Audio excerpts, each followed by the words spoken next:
오늘 예레미야서를 읽었는데 예레미야에게는 별명이 하나 있습니다. 그것은 눈물의 선지자라는 것입니다. 예레미야는 유다 왕국 말기에 무너져가는 조국을 바라보며 또 자기 동족에게 닥칠 심판과 재난을 내다보며 눈물로 하나님의 말씀을 전하였고 눈물로 하나님께 간곡한 기도를 드렸습니다. 그래서 눈물의 선지자라고 불립니다. BC 627년경 선지자로 부름을 받은 예레미야는 그때부터 시작해서 BC 587년 유다가 멸망할 때까지 요시야, 여호아하스, 여호야김, 여호야긴 그리고 유다의 마지막 왕인 시드기야에 이르기까지 5 왕에 걸쳐서 그 시대를 거치면서 하나님의 선지자로 활동을 하였습니다. 이 시기는 국제적으로는 이스라엘을 그렇게 괴롭히던 아수르가 망하고 신흥 제국 바벨론이 무섭게 모습을 드러내고 있던 격변기였습니다. 그리고 국내적으로는 잠깐 있었던 요시야 왕의 신앙개혁 운동을 제외하고는 유다 나라 전체에 우상 숭배와 갖가지 죄악이 가득했던 배역과 불순종의 시대였습니다. 이스라엘 백성들은 그렇게 우상을 섬기면서도 한편으로는 또 성전에서 꼬박꼬박 하나님께 대한 제사도 드립니다. 그 내면에는 이렇게 우리가 성전을 존중하고 제사를 잘 드리면 충실하게 지키면 하나님께서 여전히 자기들을 보호해 주시고 복을 주실 것이라고 하는 그런 미신적인 신앙에 빠져 있었던 것입니다. 그러면서도 또 여러 가지 현실적인 문제에 있어서는 우상을 믿거나 또 나라를 위해서는 하나님을 의지하고 하나님의 말씀에 순종하는 대신에 애국과 같은 세상 나라의 힘을 의지하려고 하였습니다. 예레미야는 비교적 적은 나이, 어린 나이에 하나님의 부르심을 받고 선지자가 된 직후에 살구나무의 환상과 북쪽에서 기울어진 끓는 가마의 환상을 보고 이스라엘의 죄악에 대한 하나님의 심판이 임박했음을 깨달았습니다. 그래서 그는 자기 동족들을 위하여 눈물을 흘리며 하나님께 기도하였고 또한 눈물로 그 백성들에게 죄를 버리고 회개할 것과 하나님께 돌아올 것을 호소하였습니다.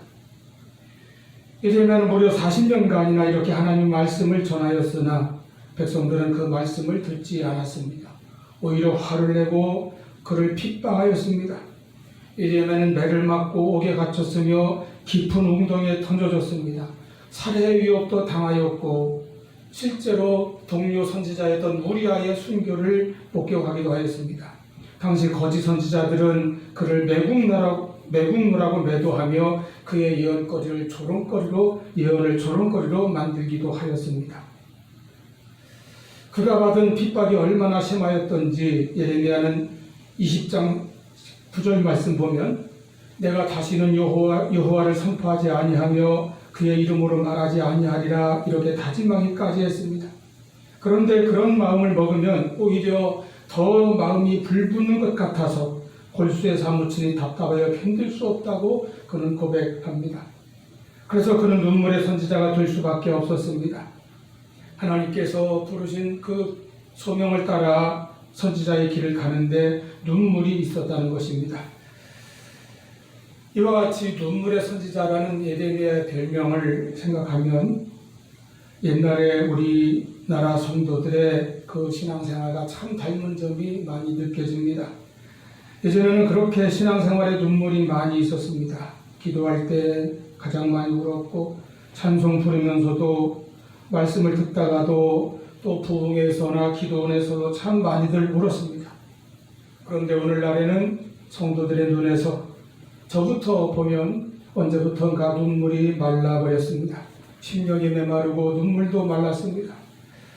우리에게 때때로 있어야 할 회개의 눈물, 간절한 기도의 눈물, 감사와 감격의 눈물, 뜨거운 헌신의 눈물, 주님에 대한 사랑의 눈물이 다시 회복되기를 바랍니다.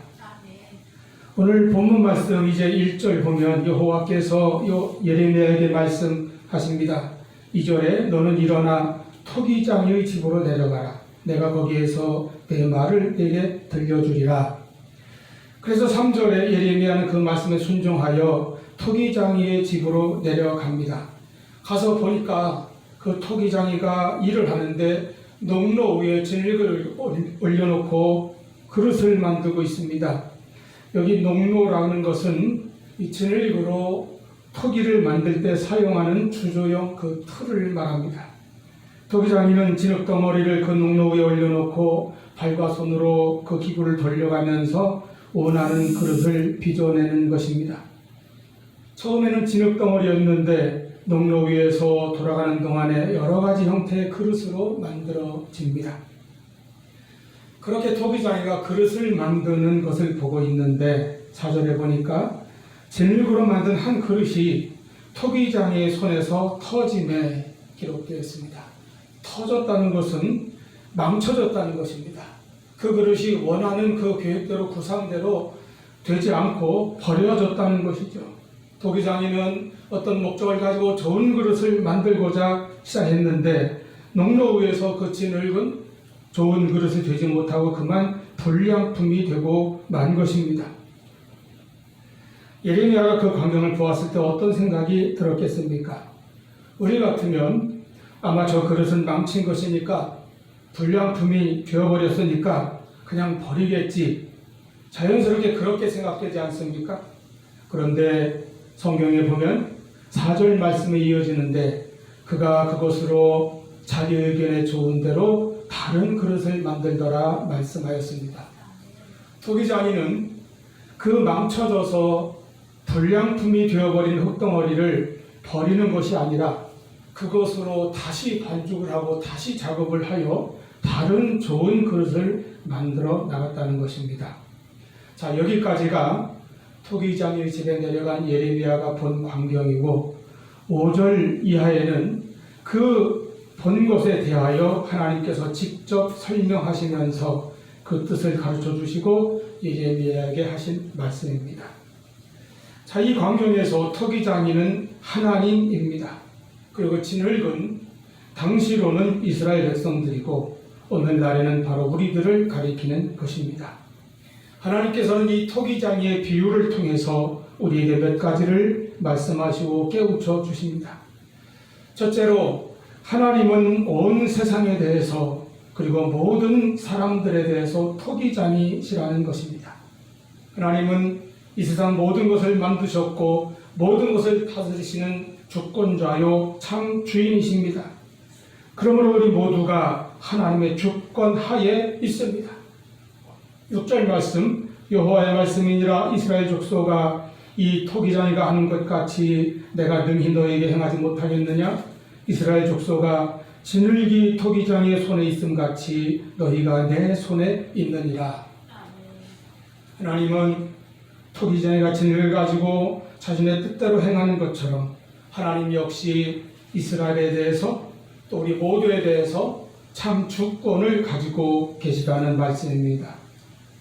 진흙이 토기장의 손에 달려있는 것처럼 이스라엘 백성들의 생사화복은 우리 모두의 생사화복은 전적으로 하나님의 손에 있다는 사실입니다. 우리가 항상 기억해야 할 것은 하나님은 나를 지으신 분이라는 것입니다. 하나님은 온 세상의 주인이시라는 것입니다. 토기장이가 그릇을 만들듯이 하나님은 우리를 만드셨고 지금도 만들어 나가신다는 이 사실을 깊이 기억하시기를 바랍니다. 하나님과 우리의 관계가 토기장이와 진흙과 같다는 이 말씀은 신구약 성경 다른 곳에서도 명백하게 드러나고 있습니다. 예레미야뿐만 아니라 이사야 선지자도 똑같은 말씀을 강조하였습니다. 이사야 64장 8절 그러나 여호와여 이제 주는 우리 아버지시니이다. 우리는 진흙이요 주는 토기장이시니 우리는 다 주의 손으로 지으신 것이니이다. 하나님 우리 아버지이시고 우리의 창조주이시며 우리를 만드신 토기장이이십니다. 사도 바울도 로마서 9장 20절 21절에서 똑같은 비유로 비유적인 표현으로 우리와 하나님과의 관계를 설명합니다. 이 사람아, 내가 누구이기에 감히 하나님께 반문하느냐? 지음을 받은 물건이 지은 자에게 어찌 나를 이같이 만들었느냐 말하겠느냐? 토기장이가 진흙 한 동이로 하나는 귀 있을 그릇을 하나는 천 있을 그릇을 만들 권한이 없느냐? 우리는 하나님께서 하나님의 뜻 가운데서 만드신 하나님의 그릇이라고 하는 사실입니다. 이렇게 나와 하나님과의 관계, 나와 창조주요 구원자이신 하나님과의 관계가 분명해야 합니다. 나는 하나님이 지으신 바요, 하나님은 나의 창조주요, 나를 만드신 토기장이시라는 것입니다. 이 뜨거운 폭염 속에서도 아니면 비가 오든 바람이 불든 이 세상이 어떻든 간에 하나님은 우리의 토기장이시요, 나는 하나님께서 만드신 그릇입니다.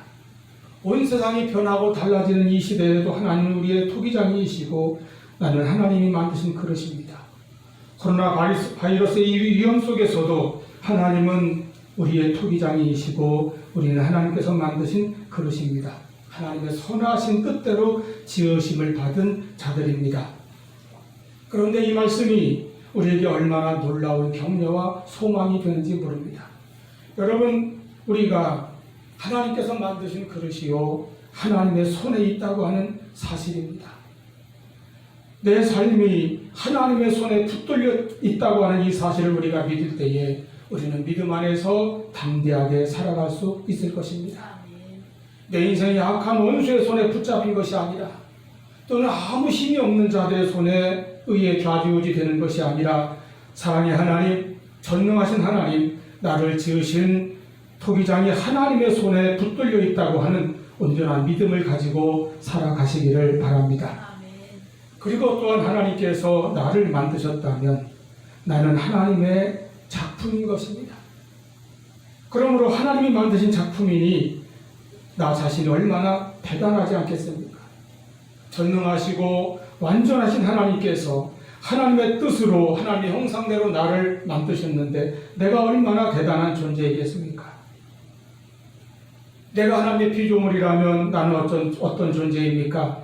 유일하신 하나님께서 만드셨으니 나도 또한 이 세상에 단 하나밖에 없는, 나 하나밖에 없는 그와 같이 유일한 존재요, 유일한 하나님의 작품이라고 하는 그 믿음을 가지시기를 바랍니다. 아멘. 그런데 인간의 문제가 있습니다. 그것은 사람이 교만하여 범죄하고 하나님을 떠났으며 하나님을 부인하고 하나님께 대항하고 있다는 것입니다. 하나님께 순종하지도 아니하고 하나님이 빚으신 그릇 되기를 거부하고 자기 마음대로 살아가려고 하는 타락한 본성이 죄인인 인간들에게 있다는 사실입니다. 그래서 두 번째로 예레미야가 본 그 광경 가운데에서 농로 위에 그릇으로 만들어지던 그 진흙이 터져버렸다는 것입니다. 토기장이가 손으로 정성을 다하여 그릇을 만들고 있는데 그 그릇이 터졌습니다. 옛 번역에 보면 파상했다 그렇게 기록되었습니다.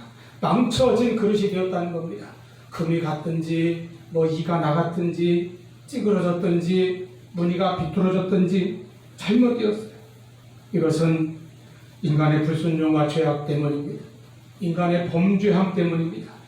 죄로 인해서 우리의 그릇이 얼룩졌고 우리 인생에 금이 갔고 우리 인생들이 불량품이 되어버릴 수밖에 없었다는 것입니다. 이와 같이 하나님을 떠난 인간은 그 그릇이 터졌습니다. 인간의 고귀함을 잃어버리고 하나님의 형상도 다 빼앗겨버리고 짐승과 같은 욕망만 남은 그런 존재가 되었습니다. 자기 욕망의 노예가 되어서 짐승처럼 그 욕망만을 채우려고 발버둥치는 그런 인생들이 되어버리고 말았다는 것입니다. 오직 땅의 것들에만 모든 관심과 정열을 기울이는 인간의 어리석음과 육신적인 것들만을 위하여 모든 심혈을 기울이는 우리의 수고와 관심들, 자기의 정욕만을 달성하기 위한 인간의 수고와 모든 행동들은 타락한 인간이 바로 철저히 육신적인 자들이요 짐승과 같은 그런 존재라고 하는 것을 말해주는 사례들입니다. 시편 49편 20절 말씀에 인간은 본래 존귀하게 지음받았으나 깨닫지 못하는 자들은 멸망하는 짐승 같도다 가르쳐 주십니다. 로마서 8장 7절 말씀과 같이 육신의 생각은 하나님과 원수가 되나니 이는 하나님의 법에 굴복치 아니할 뿐 아니라 할 수도 없습니다. 그래서 이렇게 죄로 망가진 우리들, 그 인생들이 터져버려서 불량품으로 버려질 수밖에 없었던 우리들을, 그런데 하나님께서는 그냥 버리신 것이 아니라 그것을 가지고 다시 만드셨다는 것입니다. 다른 그릇으로 하나님 보시기에 선한 그릇이 될 때까지 다시 만드셨다는 것입니다. 그것이 바로 하나님의 구속이고 구원입니다.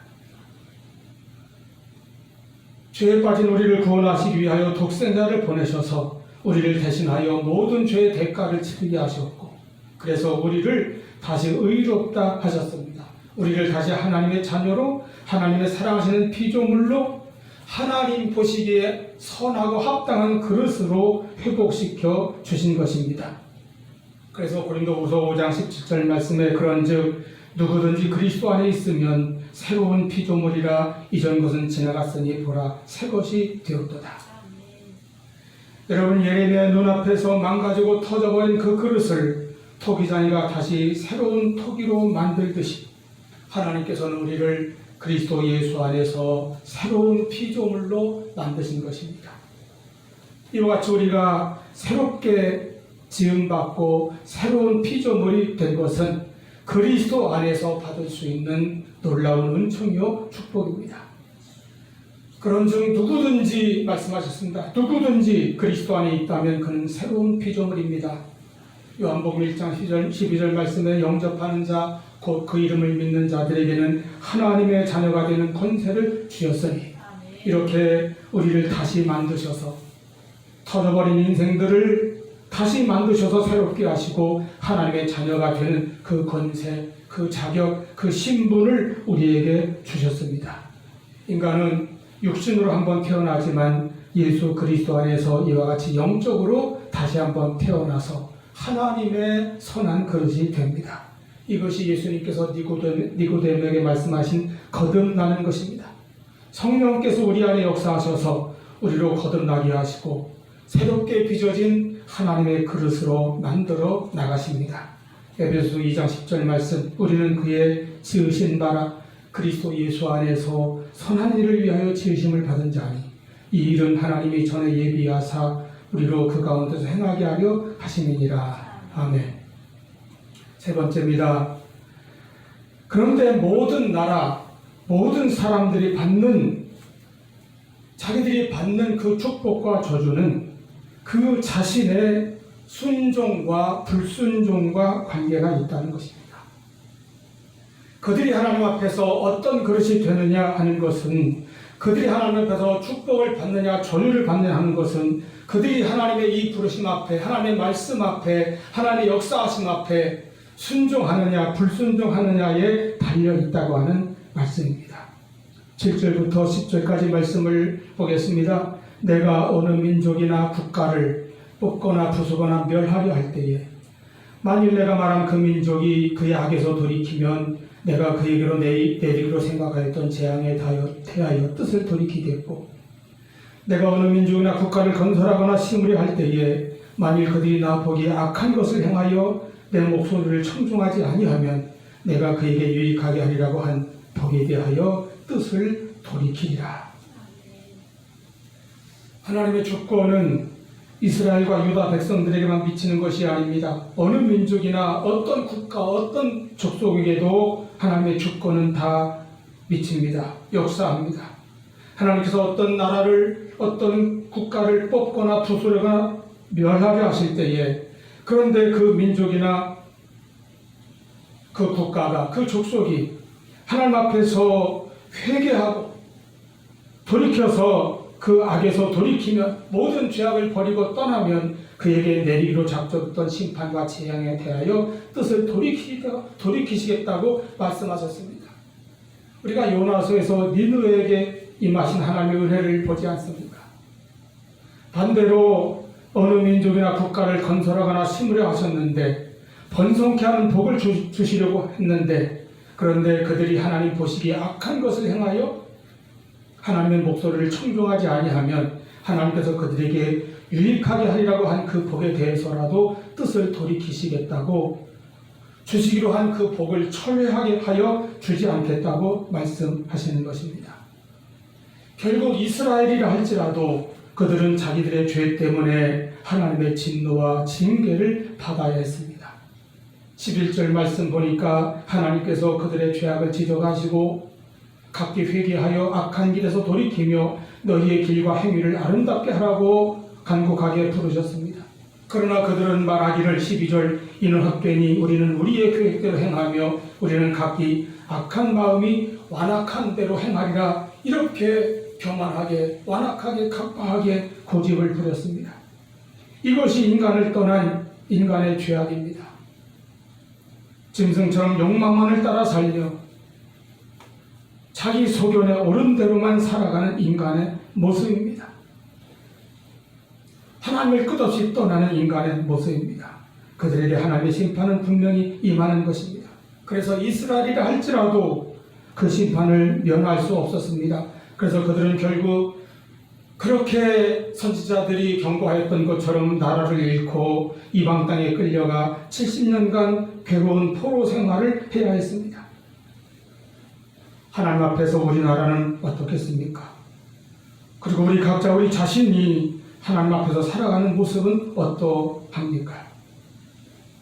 중요한 것은 무엇입니까? 회개입니다. 그리고 순종입니다. 그리고 하나님 앞에 하나님의 말씀에 청종하는 것입니다. 청종이라는 것은 귀에 기울여 그 말씀을 잘 듣고 깊이 내 마음에 받아들이는 것입니다. 그 말씀에 순종하는 것입니다. 이와 같이 하나님의 복과 심판을 받는 기준은 그들이 죄에서 돌이켜 회개하였는지, 하나님의 뜻에 순종하였는지, 하나님의 말씀에 청종하였는지 그 여부에 달려있다는 것입니다. 그동안 악하게 살았어도 회개하고 돌이켜 순종하면 저주가 축복으로 바뀌지만 악을 행하고 불순종하며 하나님의 말씀을 청종하지 아니하면 축복이 저주로 바뀔 수 있다는 뜻입니다.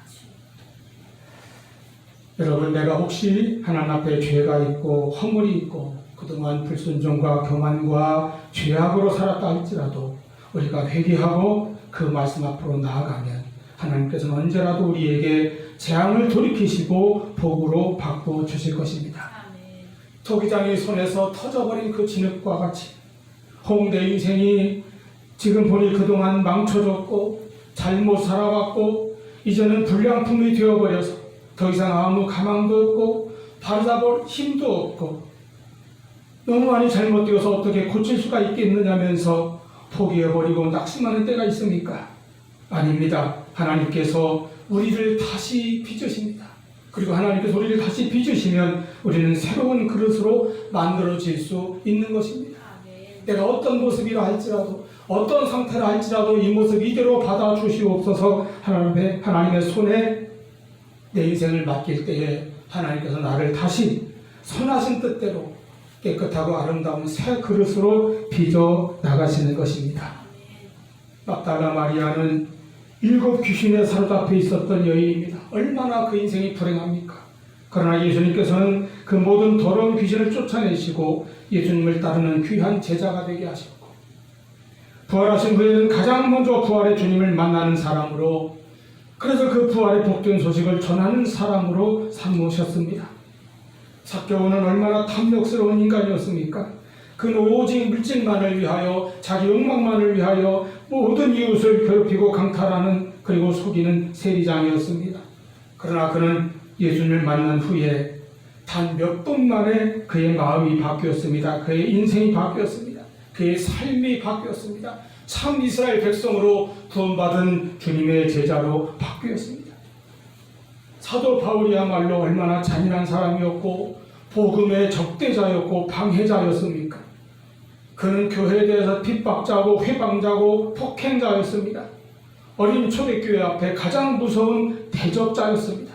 그런데 그가 다메섹 도상에서 주님을 만나 단 한 번의 그 만남, 한 번의 주님의 음성을 들었는데 그로 인하여 얼마나 놀라운 변화를 일으켰습니까? 그의 전 삶이 변화되어서 핍박자가 전도자가 되었고 하나님을 대적하던 자가 하나님의 귀한 종으로 하나님의 사도로 평생을 쓰임을 받았습니다. 이런 일이 일어나는 까닭이 무엇입니까? 하나님께서는 예수 그리스도 안에서 어떤 진흙이든지 어떻게 망쳐졌고 실패했고 불량품이 되어버린 그릇이든지 다시 빚으시고 다시 만드시고 다시 그 손에 붙드셔서 하나님의 뜻에 합당하게 하나님의 일을 위해 선하게 사용하시는 것입니다. 우리가 하나님의 온전히 회개하며 우리의 뜻을 돌이켜 토기장신 하나님 앞에 순종할 때, 그리고 그래서 그 말씀을 청종하고 말씀을 깊이 받아들일 때에 이와 같이 놀라운 변화의 역사가 일어날 것입니다. 우리는 누구든지 예수 그리스도 안에서 새로운 피조물로 하나님의 손에 붙들린 하나님의 그릇이요 하나님의 자녀들임을 확신하고 살아가는 우리 모두가 될 수 있기를 축원합니다. 기도하시겠습니다.